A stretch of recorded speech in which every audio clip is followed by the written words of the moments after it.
ನಮಸ್ಕಾರ ರೀ ಎಲ್ಲರಿಗೂ. ಇವತ್ತು ನಾವು ನಿಮ್ಗೆ ಭರ್ಜರಿಯಾಗಿ ಮದುವೆ ಮನೆ ಸ್ಟೈಲ್ ಮಸ್ತ್ ಆಗಿರುವಂತಹ ನುಗ್ಗೆಕಾಯಿ ಸಾಂಬಾರ್ ರೆಸಿಪಿಯನ್ನು ತೋರಿಸ್ಕೊಡಕತ್ತೀವಿ ರೀ. ಒಂದು ಸಲ ಟ್ರೈ ಮಾಡಿ ನೋಡ್ರಿ, ನಿಮ್ಗೆ ಮತ್ತೆ ಮಾಡ್ಬೇಕು ಅನಿಸ್ತತಿ. ಅಷ್ಟು ಮಸ್ತ್ ಆಗಿರುವಂತಹ ಸಾಂಬಾರ್ ಅತಿ ಸುಲಭವಾಗಿ ನಾವು ನಿಮ್ಗೆ ತೋರಿಸ್ಕೊಡ್ತೀವಿ ರೀ. ಹಾಗಾದ್ರೆ ನೀವೇನ್ರಿ ನಮ್ಮ ಚಾನಲ್ಗೆ ಹೊಸಬರಾಗಿದ್ರೆ ಚಾನಲ್ ಇನ್ನೂ ಸಬ್ಸ್ಕ್ರೈಬ್ ಮಾಡಿಲ್ಲ ಅಂತಂದ್ರೆ ತಪ್ಪಲಾರ್ದ ಸಬ್ಸ್ಕ್ರೈಬ್ ಮಾಡಿ, ಬಾಜು ಬರೋ ಗಂಟೆ ಮೇಲೂ ಒತ್ತಿಬಿಡ್ರಿ ಮತ್ತು ಫೇಸ್ಬುಕ್ದಾಗ ಫಾಲೋ ಮಾಡಿಬಿಡ್ರಿ.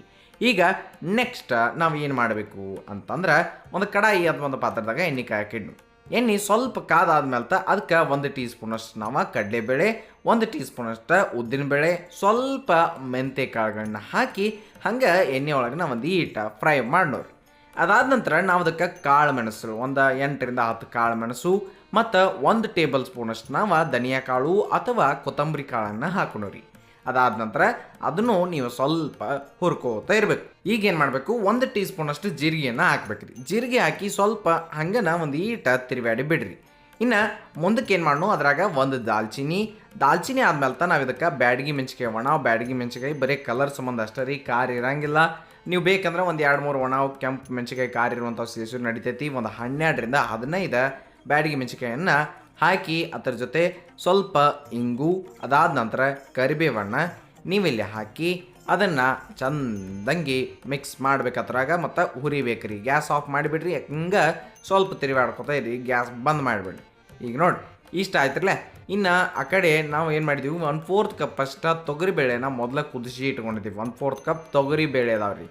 ಇನ್ನು ಈ ಕಡೆ ಬರ್ರಿ, ಆ ಮಿಕ್ಸರ್ ಜಾರ್ದಾಗ ಈಗ ಏನೇನು ನಾವೆಲ್ಲ ಹುರಿದಿಟ್ಟಿದ್ವಿ ನೋಡಿರಿ, ಅವನ್ನ ಹಾಕಿ ಇದನ್ನು ನಾವು ಮಸಾಲೆ ಮಾಡ್ಕೊಂಡು ಬರ್ಬೇಕ್ರಿ. ಪೌಡ್ರಾಗಿ ಮಾಡ್ಕೊಂಡು ಬರ್ಬೇಕು, ಗೊತ್ತಾತಿಲ್ಲ. ಈಗ ಗರ್ರ ಅನ್ಸೋನು ನೀವು ಈ ಒಮ್ಮೆ ಒಂದು ಮಸಾಲೆ ಮಾಡಿದ್ರಿ ಅಂತಂದ್ರೆ ನೀವು ಮತ್ತೆ ಬೇರೆ ಸಾಂಬಾರಿಗೂ ಬಳಸ್ಬೋದು, ಮತ್ತು ಎಷ್ಟು ಸಲ ಮಾಡಿದ್ರಿ ಅವಾಗ ಬಳಸ್ಬಹುದ್ರಿ. ಈಗ ಪೂರ್ತಿ ಮಸ್ತ್ ಆಗಿರುವಂತಹ ಈ ನುಗ್ಗೆಕಾಯಿ ಸಾಂಬಾರಿಗೆ ಬೇಕಾಗಿರುವಂತಹ ಮಸಾಲೆ ರೆಡಿ ಐತಿ. ನೀವು ಇದನ್ನು ಎಲ್ಲನೂ ಹಾಕತ್ತಿಲ್ಲ, ನಾವು ಇದ್ರಾಗ ನಮ್ಗೆ ಎಷ್ಟು ಬೇಕೋ ಅಟ್ಟ ನೀವು ಇದನ್ನು ತೆಗೆದಿಟ್ಕೋಬೋದು, ಸ್ಟೋರ್ ಮಾಡಿರಿ, ಬೇಕಾದಂತಹ ಸಾಂಬಾರಿಗೆ ಬಳಸ್ಕೋಬೋದು. ಈಗ ಅದೇ ಮಿಕ್ಸರ್ ಜಾರ್ದಾಗ ನಾವಿಲ್ಲಿ ಕೊಬ್ಬರಿ ತುರಿಯನ್ನು ಹಾಕೋಣ. ಅದಕ್ಕೆ ಒಂದು 3 ಚಮಚದಷ್ಟು ಮಾಡ್ಕೊಂಡಿರುವಂತಹ ಮಸಾಲೆ ಹಾಕೋಣ. ಕೊಬ್ಬರಿ ತುರಿ 1/3 ಕಪ್ ಅಷ್ಟು ಸಾಕ್ರಿ.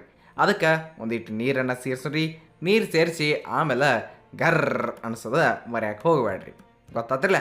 ಇಷ್ಟ ಸಿಂಪಲ್ ಮಸಾಲೆ ನಿಮ್ಗೆ ನಾವು ಭಾಳ ಚೆನ್ನಾಗಿ ಹೇಳಿದೇವ್ರಿ. ಅದೇ ಅಳತೆ ಒಳಗೆ ಒಮ್ಮೆ ಮಸಾಲೆ ಮಾಡಿ ಇಟ್ಕೊಂಡ್ರಿ ಅಂತಂದ್ರೆ ನೀವು ಯಾವ್ದು ಬೇಕಾದ ಸಾಂಬಾರಿಗೆ ಬಳಸ್ಬೋದು ರೀ.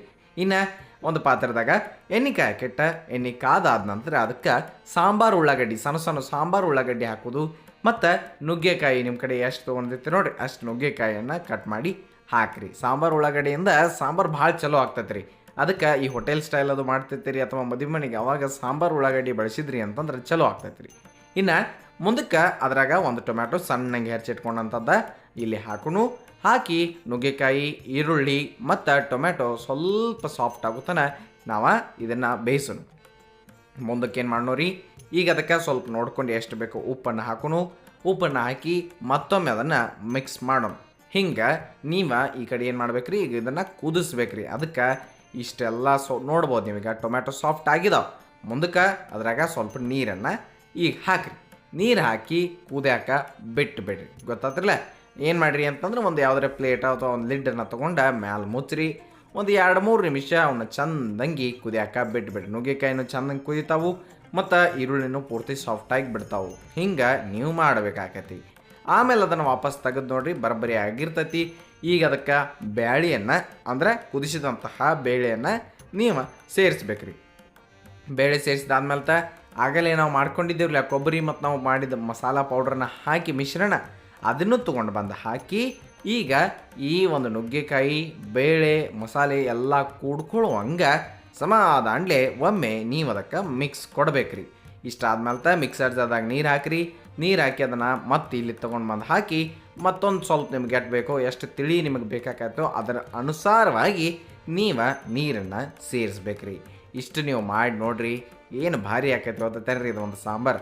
ಅದಕ್ಕೆ ನೀವೇನು ಮಾಡಬೇಕು, ಸ್ವಲ್ಪ ಬೆಲ್ಲ ಹಾಕಿದ್ಮೇಲೆ ಹುಣಸೆ ಹಣ್ಣಿನ ರಸ ಎರಡನ್ನೂ ಮಿಸ್ ಮಾಡಲಾರ್ದ ಹಾಕಿರಿ. ಅಷ್ಟು ಹಾಕಿ ಒಂದೀಟ್ ಅದಕ್ಕೆ ಮಿಕ್ಸ್ ಕೊಡ್ರಿ. ಇನ್ನು ಚಲೋ ತಂಗಿ ಈ ಒಂದು ಸಾಂಬಾರು ಕುದಿ ಬರಬೇಕು. ಉಪ್ಪದು ಚೆಕ್ ಮಾಡಿರಿ, ಯಾಕಂದ್ರೆ ನೀರು ಬೇರೆ ಹಾಕಿರ್ತೀವಲ್ರಿ. ಅದಕ್ಕೆ ಉಪ್ಪು ಚೆಕ್ ಮಾಡಿರಿ, ನಿಮಗೆ ಎಷ್ಟು ಬೇಕೋ ನೋಡ್ಕೊಂಡು ಅಷ್ಟು ನೀವು ಅಡ್ಜಸ್ಟ್ಮೆಂಟ್ ಮಾಡ್ಕೊಳ್ಬೋದು ರೀ. ಆಮೇಲೆ ಲಿಡ್ ಕ್ಲೋಸ್ ಮಾಡೋದು, ಕರೆಕ್ಟಾಗಿ ಕುದಿ ಬರಾಕ ಬಿಡೋದು. ಚೆನ್ನಾಗಿ ಅದು ಕುದ್ದು ಸಾಂಬಾರು ರೆಡಿ ಆಕತಿ, ಬರಬ್ಬರಿ ಕಾಣ್ತೈತಿ ರೀ. ತಿತ್ರಲ್ಲ ಹಿಂಗೆ ನುಗ್ಗೆಕಾಯಿನೂ ಮ್ಯಾಲೆ ಬರಕ್ಕೆ ಹತ್ತಾವ. ಆಮೇಲೆ ನೋಡಿ ಅದಕ್ಕೆ ಲಾಸ್ಟಿಗೆ ಒಮ್ಮೆ ಕೊತ್ತಂಬರಿ ಸೊಪ್ಪನ್ನು ಹಾಕಿರಿ. ಕೊತ್ತಂಬರಿ ಸೊಪ್ಪು ಹಾಕಿ ಮತ್ತು ಮಿಕ್ಸ್ ಮಾಡಿರಿ. ಆವಾಗ ಸಾಂಬಾರು ಏಕದಮ್ ಸಿಂಪಲ್ ಆಗ್ತೈತಿ. ಈ ಒಂದು ಸಾಂಬಾರು ನೀವು ಯಾವ್ದು ಬೇಕಾದ್ರೆ ರೈಸ್ ಜೊತೆ ತಿನ್ಬೋದು ರೀ. ಭಾಳ ಮಸ್ತ್ ಅಂದ್ರೆ ಮಸ್ತ್ ಅನಿಸ್ತೈತಿ. ನಿಮಗೆ ಹೇಳಿರಲ್ಲ ಆ ಒಂದು ಮಸಾಲೆ ಮರ್ಯಾಕೆ ಹೋಗ್ಬೇಡ್ರಿ, ಮಸಾಲ ಪೌಡರ್ ಅದು ಭಾಳ ಚಲೋ ಆಗ್ತೈತಿ ರೀ. ಆಮೇಲೆ ಇದಕ್ಕೊಂದು ಒಗ್ಗರಣೆ ಸಿಂಪಲ್ ಆಗಿ ಕೊಡಬೇಕು. ಅದಕ್ಕೆ ಒಂದು ಪಾನ್ನಾಗ ಎಣ್ಣೆಕಾಯಿ ಹಾಕಿಟ್ಟ ಒಂದು ಸ್ವಲ್ಪ ದಮ್ನಮ್ಮಿಗೆ ಜಜ್ಜಿದ ಬೆಳ್ಳುಳ್ಳಿ, ಒಣ ಮೆಣಸಿಕಾಯಿ, ಆಮೇಲೆ ಕರಿಬೇವು, ಇಷ್ಟ ಸಿಂಪಲ್ ಆಗಿರುವಂತಹ ಒಗ್ಗರಣೆಯನ್ನು ನೀವು ಈ ಸಾಂಬಾರಿಗೆ ಕೊಡ್ರಿ. ಅಷ್ಟು ಕೊಟ್ರಿ ಅಂತಂದ್ರೆ ಅದರ ರುಚಿ ಭಾಳ ಮಸ್ತ್ ಅನಿಸ್ತೈತಿ. ಮ್ಯಾಲೆ ಮತ್ತೊಮ್ಮೆ ಕೊತ್ತಂಬರಿ ಸೊಪ್ಪನ್ನು ಹಾಕಿ ಮಿಕ್ಸ್ ಮಾಡಿದ್ರಿ ಅಂತಂದ್ರೆ ಸಾಂಬಾರು ರೆಡಿಯಾಗಿ ಬಂದಿರ್ತೈತೆ ರೀ. ಇಷ್ಟ ನೀವು ಮಾಡಬೇಕಾಗಿರೋದು. ಇಷ್ಟು ಮಾಡಿದ್ರಿ ಅಂತಂದ್ರೆ ನಿಮಗೆ ಭಾಳ ಮಸ್ತ್ ಅನಿಸುವಂತಹ ಒಂದು ಅತಿ ಸುಲಭವಾಗಿ ಅತಿ ಮಸ್ತಾಗಿ ಮಾಡುವಂತಹ ಮದುವೆ ಮನೆ ಶೈಲಿಯ ನುಗ್ಗೆಕಾಯಿ ಸಾರು ಕೈಯಾಗ ರೆಡಿಯಾಗಿ ಬಂದಿರ್ತೈತೆ. ಹಾಗಾದ್ರೆ ನೀವು ಈ ರೆಸಿಪಿ ಟ್ರೈ ಮಾಡಿ ಹೆಂಗೆ ಬಂದಿತ್ತು ಅನ್ನೋದನ್ನು ಕಮೆಂಟ್ ಸೆಕ್ಷನ್ನಾಗ ಹೇಳ್ರಿ. ಮತ್ತು ನಿಮ್ಮ ಫ್ರೆಂಡ್ಸ್ ಫ್ಯಾಮಿಲಿ ಎಲ್ಲರಿಗೂ ಅವರಿಗೆ ನಮ್ಮ ವಿಡಿಯೋಗಳನ್ನ ಶೇರ್ ಮಾಡಿ ಟ್ರೈ ಮಾಡೋಕ್ಕೆ ಹೇಳ್ರಿ. ನೀವು ಹೊಸಬರಾಗಿದ್ದರೆ ಸಬ್ಸ್ಕ್ರೈಬ್ ಮಾಡಿರಿ ಅಂತ ಹೇಳ್ತಾ ನೆನಪಿರಲಿ, ಇದು ಸವಿರುಚಿಯ ಸೊಬಗು ಅನ್ನದಾತ ಸುಖೀ ಭವ. ಧನ್ಯವಾದಗಳು, ನಮಸ್ಕಾರ.